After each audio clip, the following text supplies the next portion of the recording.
Welcome back everyone. आप देख रहे हैं एसआर मोटोवर्ल्ड और फिर मैं आया हूं एक नई वीडियो के साथ। तो आज की इस वीडियो में मैं काफ़ी हॉट टॉपिक के बारे में बात करने वाला हूं। जी हाँ, इंडियन टू व्हीलर मार्केट का सबसे बड़ा जो हॉट टॉपिक अभी से नहीं चल रहा है, ये कुछ टाइम पहले से चल रहा है और ये शुरू यहाँ पे हुआ कि जब एक व्हीकल जो है R15 की तरह स्पॉट हो गई और वो स्पाई पिक्स उसकी लीक हो गई। व्हीकल जो है हेवीली कैमोफ्लेज थी, उसके ऊपर काफ़ी ज़्यादा रैपिंग कंपनी ने चढ़ा के रखी थी कि लोग पहचान ना पाए या तो लोग कंफ्यूज हो जाएं कि ये गाड़ी कौन सी है, लेकिन लोगों को पता ना चल पाए। यामाहा इन मामलों में काफ़ी एक्सपर्ट है कि वो अपने व्हीकल को जो है डिस्क्लोज नहीं करना चाह रहा है बाहर मार्केट में कि कौन सी व्हीकल आने वाली है, लेकिन फिलहाल अब कुछ डॉट्स जो है वो कनेक्ट होते जा रहे हैं। तो मैं आपसे बात करता हूं सबसे पहले स्पाई पिक्स के बारे में।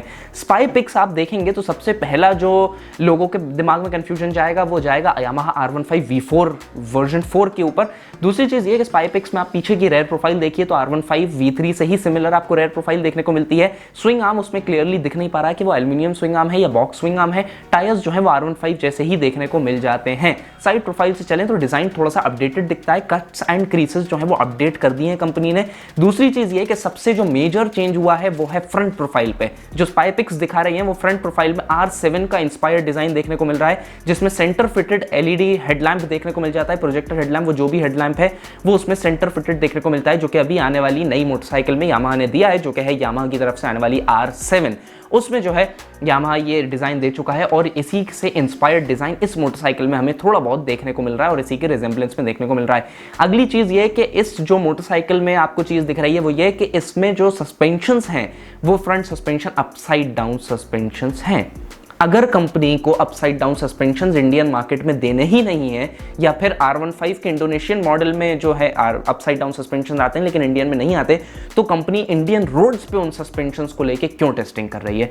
सबसे बड़ा सवाल मेरे दिमाग में तो यही अराइज हो रहा है कि हो सकता है नेक्स्ट आने वाली अपकमिंग जो मोटरसाइकिल है उसमें कंपनी अपसाइड डाउन सस्पेंशंस दे दे। अब कंफ्यूजन अराइज हो इसलिए रहा है, जो मैं कंफ्यूज माइंडेड यहाँ पर बैठा हूँ और बहुत से लोग बैठे हैं वो इसलिए बैठे हैं क्योंकि जो स्पाई जो मोटरसाइकिल हुई है उसके अंदर इंजन जो है वो एक्सपोज नहीं हुआ है। इंजन की एक भी झलक एक्सपोज नहीं हुई।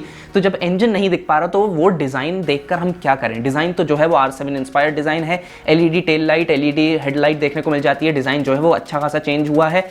अब इंजन जब नहीं दिख रहा तो पता ही नहीं चल पा रहा है कि उसमें R15 का इंजन है, R3 का इंजन है या R7 का ही इंजन है। R7 तो वो हो नहीं सकती, R7 नहीं है वो, या फिर R7 ऑलरेडी होती तो कैमोफ्लेज करके यहाँ टेस्टिंग क्यों होती है? R7 डायरेक्टली लॉन्च हो जाती क्योंकि R7 इंटरनेशनल मार्केट में ऑलरेडी लॉन्च हो चुकी है। लेकिन R3 का इंजन भी नहीं है, R15 का भी इंजन नहीं है, उसमें दिख ही नहीं रहा कि इंजन है कौन सा। तो बहुत से लोग कंफ्यूज माइंडेड होकर ये बोल रहे हैं कि R15 वर्जन 4 हो सकती है, पर मेरा दिल कहता है R15 वर्जन 4 ये नहीं है। दूसरी चीज लोग कह रहे हैं यामाहा R3 हो सकती है। तीसरी चीज लोग अब कह रहे हैं कि यामाहा R2 भी हो सकती है।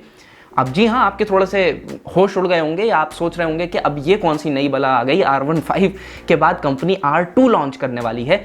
हो सकता है R2 इंडियन मार्केट में लॉन्च हो जाए। वो क्यों हो जाए मैं आपको बताता हूं। अभी ऑटोमोबाइल मार्केट में काफ़ी अच्छी न्यूज़ हॉट टॉपिक में चल रही है, वो है यामाहा R2 को लेकर कि यामाहा ने अपने जो ट्रेडमार्क है वो यामाहा R2 के नाम से, R2 स्पेसिफिकली R2 के नाम से जो है ट्रेडमार्क रजिस्टर कराया है।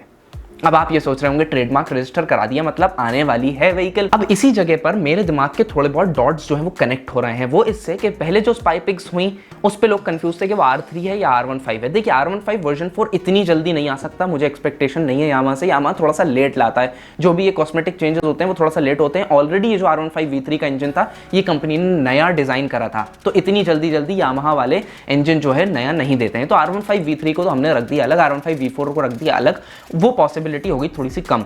दूसरी पॉसिबिलिटी मेरा दिल ये कह रहा था कि R3 जो है वो डिसकंटिन्यूड है क्योंकि BS6 इंजन अभी तक उसका बना नहीं है, तो R3 आ सकती है। मगर मेरा उसमें भी दिल ये कह रहा है कि R3 इसलिए भी नहीं आ सकती, अभी फिलहाल कंपनी उस पर इतना ज़्यादा जोरों से शोरों से काम नहीं करेगी क्योंकि ऑलरेडी R3 जो है इंडियन मार्केट में सेल ही नहीं दे रही यामाहा को। जब कंपनी सेल नहीं दे रही तो यामाहा उस प्रोडक्ट पे क्यों इतना ज़्यादा टाइम और एफर्ट्स और R&D लगाएगा उस पर? तो मेरा दिमाग R3 को लेकर भी थोड़ा सा अलग हटा रहा है कि R3 वो नहीं हो सकती। अपडेटेड डिज़ाइन कंपनी दे भी देगी उसमें, तो इंजन अभी उसमें फिलहाल नहीं दिख रहा है। और R3 पहली बात प्राइस रेंज पहले ही भी इतनी ज़्यादा थी और अब BS6 आ जाएगा तो पता नहीं क्या चार चांद लग जाएंगे प्राइस रेंज पे, वो बिल्कुल आउट ऑफ द रेंज चली जाएगी।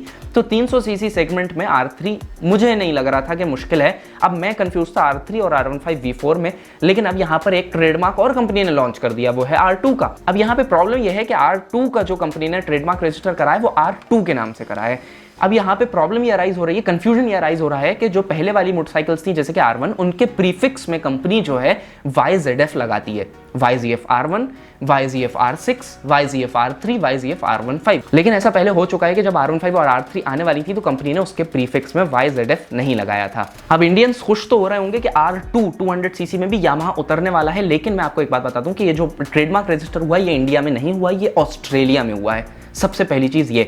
दूसरी चीज, इंडिया में गाड़ी क्यों टेस्ट हो रही जब ट्रेडमार्क जो है वो ऑस्ट्रेलिया में रजिस्टर हुआ है? तो अब मैं तो फिलहाल हूं कंफ्यूज्ड कि ये हो कौन सी गाड़ी सकती है। बहुत से लोग कंफ्यूज्ड हैं, लेकिन ये R3 तो नहीं हो सकती, R15 V4 तो नहीं हो सकती, और R2 क्यों नहीं हो सकती ये भी मैं आपको बता देता हूं। R2 अगर हुई भी तो ये टेस्टिंग हो रही होगी, मगर इतनी जल्दी वो लॉन्च नहीं होगी। अगर R2 हुई तो मेरा कहना यह है R15 V3 ऑलरेडी मार्केट में मौजूद है, 200 सीसी की पावर लेकर और 200 सीसी के प्राइस पॉइंट पर वो गाड़ी जो है प्लेस्ड है ऑलरेडी। तो कंपनी 200 सीसी में क्यों जाना चाह रही है? सबसे पहला मेरा क्वेश्चन ये आ रहा है। दूसरी चीज ये कि यामाहा की मैंने एक चीज देखी है कि यामाहा एक फीचर में चेंज नहीं करता है, पूरी गाड़ी में सिर्फ एक चेंज करके प्राइस बढ़ा के नहीं देता है। और ये मार्केटिंग स्ट्रेटेजी भी होती है कि कंपनी अगर सिर्फ अपसाइड डाउन सस्पेंशन दे रही है डिजाइन में, या डिजाइन चेंज कर रही है और प्राइस 20,000 रुपए बढ़ा रही है, तो जो कस्टमर्स हैं वो ये गिनेंगे कि यार पहले तो गाड़ी 1,70,000 की आती थी, अब 1,90,000 की हो गई, सिर्फ डिजाइन के हम 20,000 रुपए ज्यादा दे रहे हैं और ये सस्पेंशन के।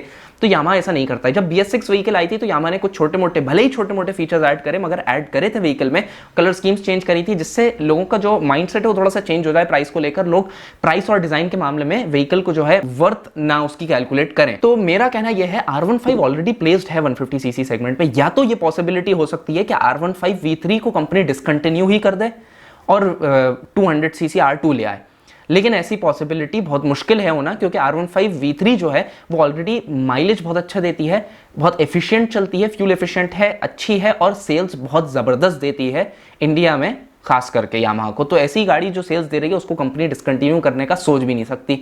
दूसरी चीज ये कि R3 का मुझे ऐसा लग रहा है कि कंपनी ने डिसकंटिन्यू कर दिए, तो हो सकता है R3 ना आकर R2 कंपनी लॉन्च कर दे, क्योंकि R3 already parallel twin engine के साथ थी, तो कंपनी उसकी प्राइस तो नहीं गिरा सकती, क्योंकि वो उसमें ऑलरेडी टेक्नोलॉजीज हैं, सब कुछ है, तो प्राइस कंपनी उसमें नहीं गिरा सकती। और उल्टा उसमें पहले ज्यादा प्राइस पे आती थी और हार्डवेयर कम आता था, मगर अब कंपनी सोचेगी हार्डवेयर बढ़ा दें तो प्राइस भी ऑब्वियसली बढ़ेगा। तो कंपनी ये सोच रही होगी कि हम R2 लॉन्च करें। मुझे ऐसा लगता है कि या तो फेस्टिव सीजन में भी ये व्हीकल आ सकती है, या फिर यामाहा की जो व्हीकल्स हैं वो जनवरी फरवरी में आती हैं, और फरवरी में हो सकता है 2022 ऑटो एक्सपो भी लगे, तो उसमें भी कंपनी इसको शोकेस या रिवील कर सकती है। देखिए R15 का रिप्लेसमेंट तो ये हो नहीं सकती, क्योंकि R15 को कंपनी बंद करेगी नहीं। दूसरी चीज, कंपनी 200 सीसी सेगमेंट में लॉन्च करेगी क्यों मोटरसाइकिल? मैं ये सोचना चाह रहा हूं। मेरा दिमाग, मतलब मेरा दिल नहीं मान रहा कि कंपनी ऐसा क्यों करेगी कि ऑलरेडी जो एक मोटरसाइकिल उनकी 150 सीसी की 200 सीसी के प्राइस पॉइंट पर आती है, 200 सीसी की प्राइस पैसा लेते हैं वो और 150 सीसी देते हैं। हालांकि वो बहुत अच्छी गाड़ी है, बहुत परफॉर्मेंस देते हैं, मैं उस पर भी वीडियो बना चुका हूं कि why R15 is the most expensive 150 CC motorcycle in India, ऐसी वीडियो भी मैं बना चुका हूं। मगर मेरा ये कहना है कंपनी इतना पास इंजन जो है वो नहीं बना सकती। कोई ये बजाज तो है नहीं कि एक ही इंजन पे 2 डिजाइन चला दिया है, तो 3 डिजाइन पे एक इंजन चला दिया, ऐसा नहीं हो सकता। तो हो सकता है कि ये R3 हो या R2 हो, R15 V4 के तो मुझे चांसेस नहीं लगते। आई होप सो आपको ये वीडियो पसंद आई हो, और कंफ्यूज तो अभी हम भी हैं, आप भी हैं, थोड़े से कंफ्यूज ही रही। अब यामाहा क्या करें, मजे ले रहा है, सस्पेंस बना के तो कुछ नहीं कर सकते। आई होप सो आपको ये वीडियो पसंद आई हो। वीडियो पसंद आई तो आपसे गुजारिश करना चाहूंगा कि वीडियो को लाइक कर दें और चैनल को सब्सक्राइब जरूर करें। So guys, thanks for watching, stay tuned, till then wait for my next upcoming interesting videos.